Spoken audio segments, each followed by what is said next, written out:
शुरू करते हैं डेंटल इम्प्लांट से। मैं डॉक्टर राजकुमार आर चौबे और ये केस है जिसमें ऊपर का दाहिने साइड का दांत निकल गया है। किसी डॉक्टर से उसने प्रोस्थेसिस लगवाया था, आरसीटी करवाया था, परंतु वो आरसीटी सक्सेसफुल नहीं हुई, दांत निकाल दिया गया। पेशेंट अब इस दुविधा में है कि मैं उसको आरसीटी फिर से कराऊं कि इम्प्लांट कराऊं कि ब्रिज कराऊं। मेरे पास आया, मैंने इम्प्लांट का सजेशन दिया। 10 दिन पहले ही दांत निकला था, तो इम्प्लांट लगाने के लिए जो आर्मामेंट्रियम की आवश्यकता पड़ती है वो पूरा यहाँ पे है, फिजियो डिस्पेंसर के साथ, इम्प्लांट, रिज मैपिंग इंस्ट्रूमेंट, सब कुछ। एक्सरे में देख सकते हैं ओपीजी में ऊपर का दांत मिसिंग है, दाहिने साइड का अपर एट इम्पैक्टेड है। ये मेरा क्लिनिक है, प्री ऑपरेटिव सारा केयर हम लोग ले रहे हैं। उसके बाद हमने इंसिजन दिया, क्रिस्टल इंसिजन दिया है और रिलीविंग इंसिजन दिया है, और रिलीविंग इंसिजन के बाद फ्लैप हम उसको रिफ्लेक्ट करेंगे ताकि हम रिज को प्रॉपरली इंस्पेक्ट कर सके। क्यूरेटास करना है क्योंकि 10 दिन पहले ही दांत निकला था, तो ग्रेनुलर टिश्यू वहाँ बहुत कलेक्टेड है, और जो डॉक्टर ने दांत निकाला था उसने बक्कल प्लेट भी बहुत बुरी तरीके से तोड़ दिया था। जबकि जब हम लोग दांत निकालते हैं इम्प्लांट करने के लिए तो ऑटोमेटिक एक्सट्रैक्शन होता है, जिसमें बक्कल प्लेट को प्रिजर्व करके ही हम लोग निकालते हैं। ग्रेनुलर टिश्यू जब हमने निकाला, ये देखिए ग्रेनुलर टिश्यू कितना ज़्यादा जमा है, तो ये निकालना ज़रूरी है एक सक्सेसफुल इम्प्लांट होने के लिए। तो मैं पूरा वीडियो आपको दिखा रहा हूँ, आप ध्यान से देखिए। रिज मैपिंग से मैंने मैप किया और पता लगाया कि ये लगभग 7 मिलीमीटर के आसपास का जो है रिज है। तो 1.5 से 2 मिलीमीटर का पैलेटल और बक्कल साइड छोड़ के सेंटर पे हम पायलट ड्रिल करेंगे। डेंसा बर से हमने ऑसियो डेंसिफिकेशन बर से हमने इम्प्लांट बेड बनाया, फिर उसमें हमने पहला इम्प्लांट सिलेक्ट किया है। मैक्सिलरी साइनस के बहुत करीब था, इसलिए हमने शॉर्ट लेंथ का इम्प्लांट, वाइडर डायमीटर का इम्प्लांट लिया है। इम्प्लांट हम मोटर ड्रिवन इम्प्लांट डाल रहे हैं, मोटर से ही डाल रहे हैं, जो कि सबसे बेस्ट टेक्निक है इम्प्लांट डालने की एज कम्पेयर टू हैंड। तो ये बहुत अच्छा है और इम्प्लांट हमारा ये चला गया। प्राइमरी स्टेबिलिटी आ गई है हमारी, देखिए कितनी स्टेबिलिटी आई है। 45 न्यूटन सेंटीमीटर का टॉर्क आया है, और एक्सरे लेके हम कंफर्म कर रहे हैं कि हमने जो इम्प्लांट डाला सही एकदम परफेक्ट पड़ा है। मैक्सिलरी साइनस की लाइनिंग देखिए उसके करीब गया है, परफोरेट बिल्कुल नहीं हुआ है। इम्प्लांट के ऊपर स्क्रू लगा दिया ताकि उसमें बोन न जाए और प्रॉपर तरीके से इम्प्लांट वहाँ पे पड़ा रहे। अब हम, ये पहला इम्प्लांट हो गया हमारा। आपको ये वीडियो कैसा लग रहा है? अगर अच्छा लग रहा हो तो आप इसको लाइक, शेयर, सब्सक्राइब जरूर करिएगा। फोटो देखिए कितना क्लियर है, बहुत सुंदर है, कोई डरने की ज़रूरत नहीं है। एनेस्थेशिया के अंदर होता है, पेशेंट को कुछ भी पता नहीं चलता है। अब हम दूसरे इम्प्लांट की तैयारी कर रहे हैं। दूसरा इम्प्लांट हमको जहाँ से दांत निकला था उसी सॉकेट में डालना है, लेकिन वहाँ प्राइमरी स्टेबिलिटी लाना थोड़ा मुश्किल होता है, लेकिन फिर भी हमको चाहिए ही चाहिए, क्योंकि अगर प्राइमरी स्टेबिलिटी नहीं है तो हमारा इम्प्लांट सक्सेसफुल नहीं होगा। तो हम ऑसियो डेंसिफिकेशन बर से रिवर्स डायरेक्शन में डेंसिफाइड करते हुए अपना इम्प्लांट बेड बना रहे हैं। सेकेंड इम्प्लांट हम डालने की तैयारी में हैं। इसको भी मोटर ड्रिवन ही डालेंगे, हम हैंड से नहीं डालेंगे। हैंड से डालना और मोटर ड्रिवन इम्प्लांट डालना दोनों में अंतर है। तो ये इम्प्लांट निकाला हमने, अपने फिजियो डिस्पेंसर में लगाया, एक सिंपल स्पीड में 15 रिवॉल्यूशन पर मिनट की स्पीड में, आरपीएम की स्पीड में हम उसको इम्प्लांट को उसमें प्लेस कर रहे हैं। टॉर्क हमने प्रॉपर 40 न्यूटन सेंटीमीटर का टॉर्क अचीव किया। प्राइमरी स्टेबिलिटी, बक्कल प्लेट देखिए कुछ भी नहीं है। तो इसमें हम बोन ग्राफ्ट करेंगे। बोन ग्राफ्ट करना ज़रूरी है, और बोन ग्राफ्ट करने से आपका रिज जो है प्रिजर्व रहता है, बोन प्रिजर्व रहता है।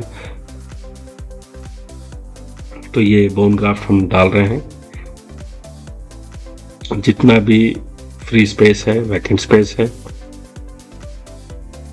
वो सारा इस बोन से बन जाएगा। आगे हम आपसे डिस्कस भी करेंगे ओपीजी में कि ये बोन कैसे दिख रहा है, वो सारा डिस्कशन इसके अंदर है। तो अभी कैसे बोन डालना है वो देख लीजिए। प्रॉपर कंडेंस कर लेना है बोन को, और सॉफ्ट टिश्यू से वो बोन नहीं जुड़ना चाहिए, इसलिए उसके ऊपर मेम्ब्रेन लगाना बहुत ज़रूरी है। तो ये हमारा मेम्ब्रेन है, मेम्ब्रेन हमने निकाला, मेम्ब्रेन को प्लेस करना है। ताकि मेम्ब्रेन हिले ना, उसमें जिंजाइवा को रिफ्लेक्ट करिए, बक्कल फ्लैप को रिफ्लेक्ट करिए, फिर उसके ऊपर से इम्प्लांट के ऊपर से होते हुए उसको पैलेटल फ्लैप के बेनिथ में उसको डाल दीजिए। उसके बाद जो कैप लगाना है, स्क्रू लगाना है उसके ऊपर, इम्प्लांट के ऊपर, हम इसी मेम्ब्रेन में एक होल बनाएंगे और इसी में हम उसको लगा देंगे ताकि ये मेम्ब्रेन बार बार न हिले। आप देख सकते हैं कि कितना सुंदर तरीके से मैं इम्प्लांट के ऊपर ही थोड़ा सा इंसिजन दिया और उसके ऊपर आराम से जो है स्क्रू जो है उसी के ऊपर कस दिया मैंने। तो ये स्क्रू से ही वो मेम्ब्रेन भी थोड़ा अपनी पोजीशन पे इमोबलाइज रहेगा और हिलेगा नहीं। फिर प्रॉपर एक शेप दे दिया हमने। उसके बाद हमने सूचर दिया। सूचर देना बहुत ज़रूरी है और वो पैलेटल फ्लैप, बक्कल और पैलेटल फ्लैप दोनों जो है क्लोज अप्रॉक्सीमेशन में आ जाना चाहिए ताकि रीइंफेक्शन ना हो, बोन पार्टिकल्स डिस्ट्रॉय ना हो। 30 का मोनोफिलामेंट सूचर हम यूज़ कर रहे हैं, नॉन एब्जॉर्बेबल सूचर है और प्रॉपर सूचर देना है। Suture is very important. इस तरीके का वर्क मेरे दोनों ही क्लिनिक में, गाजीपुर और बनारस में, होता रहता है। अगर आपको करवाना हो ट्रीटमेंट, इम्प्लांट बहुत सुंदर है, कोई डरने की आवश्यकता नहीं है, बिल्कुल पेन नहीं होता है, पेशेंट एकदम कंफर्टेबल बैठा हुआ है और अच्छे से ट्रीटमेंट हो जाता है। स्टिचेस दे दिया हमने, पीछे भी स्टिचेस दे दिया हमने। फर्म स्टिचेस देना जरूरी है। आप देख सकते हैं कितना सुंदर तरीके से स्टिचेस दे दिया हमने, ब्लीडिंग सब स्टॉप हो गई है। तो इस तरीके से मैंने अपना इम्प्लांट परफॉर्म किया और अच्छा वीडियो लगा होगा तो आप इसको ज़रूर लाइक करिएगा, कमेंट करिएगा। व्हाट्सअप नंबर मेरा नीचे डिस्प्ले होता रहता है। अब हम लोग चलते हैं वो डिस्कशन करने के लिए एक्सरेस, कि एक्सरे में क्या क्या आया वो हम लोग अब डिस्कस करेंगे आपसे।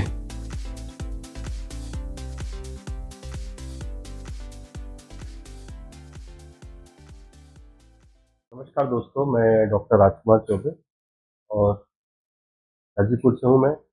आज हम लोग केस डिस्कस करेंगे जो हमने इम्प्लांट किया है। अभी हाल ही में उस पेशेंट ने अपने दांत का इलाज करवाया था, आरसीटी करवाया था, फिर वो आरसीटी फेल हो गई किसी डॉक्टर के माध्यम से। आरसीटी को फिर वो डॉक्टर ने निकाल दिया, बोला कि आरसीटी फेल हो गई, अब इसको बचा नहीं सकते। जब फिर आरसीटी करने लायक था वो, पर उस दांत को निकाल दिया गया। तो पेशेंट थोड़ा सा फेडअप हो गया और पेशेंट ने कहा कि मैं तो बहुत परेशान हो गया हूँ। फिर वो मेरे क्लिनिक में आया तो हमने उसमें इम्प्लांट करने के लिए सजेशन दिया। पेशेंट खुद भी चाहता था कि मैं अब अगल बगल के दांत को न कटवा के सीधा उस जगह पे इम्प्लांट डलवाऊँ, लेकिन अभी 10 दिन पहले ही दांत निकला था, तो अंडर हीलिंग प्रोसेस था वो सॉकेट। उसके ऊपर दांत लगाने के बाद हमने तय किया और हम एक्सरे में दिखाएंगे आपको। हमारे पास ओपीजी मशीन है, इसमें हम आपको दिखाएंगे कि कैसे हमने उस पेशेंट का प्री ऑपरेटिवली जब एक्सरे लिया तो कैसे दांत दिख रहा था और इम्प्लांट डालने के बाद कैसे दिख रहा है। तो हम लोग डिस्कस करेंगे। चलते हैं हमारे ओपीजी सेंटर में। सारा कैसे, ये मेरा वेटेक का ओपीजी है जिसमें हमने पेशेंट का ओपीजी लिया था, करेक्ट, और उसी को हम लोग अपने कंट्रोल रूम में जाके आपको दिखाएंगे कैसे वो एक्सरे में दिख रहा था। ये एकमात्र ऐसा मशीन है जो मेरे डेंटल क्लिनिक में अवेलेबल है पूरे पूर्वांचल में। किसी की भी डेंटल क्लिनिक में ओपीजी अवेलेबल नहीं है और नॉर्मल हम लोग यहाँ पे अभी पेशेंट का ओपीजी डिस्कस करेंगे आप लोगों से। तो ये पेशेंट का ओपीजी है प्री ऑपरेटिवली, मतलब इलाज से पहले का। तो इसमें आप देख सकते हैं यहाँ पे कि यहाँ पे दांत निकला हुआ है और इसको थोड़ा मैं जूम करता हूँ ताकि आप लोग इजीली समझ सकें मैं क्या समझाना चाह रहा हूँ। तो ये यहाँ पे जो है आपका केनाइन है, फर्स्ट प्रीमोलर, सेकंड प्रीमोलर और फर्स्ट मोलर ये निकला हुआ है। सेकंड मोलर यहाँ पे है, इस पे पहले ब्रिज लगा था पर ये दांत खराब होने की वजह से डॉक्टर ने निकाल दिया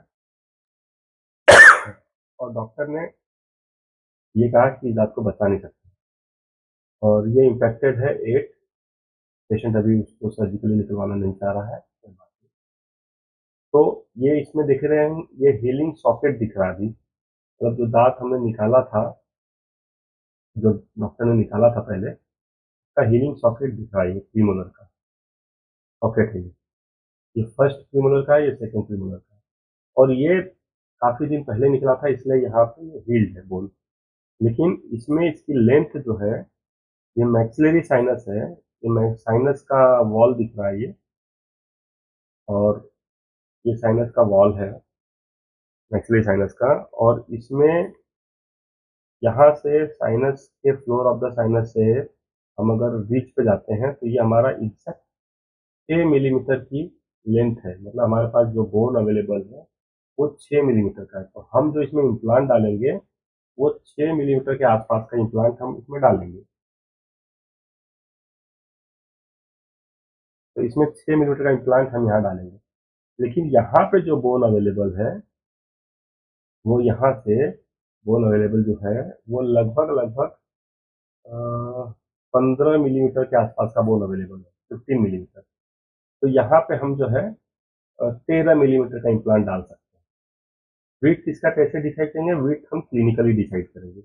मैं जितना मार्क किया हूँ ये सारा मार्क मैं हटा रहा हूँ यहाँ से। और आप देख सकते हैं कि ये रेडियोलुसेंट एरिया दिख रहा है, खाली है रेडियोलुसेंट एरिया।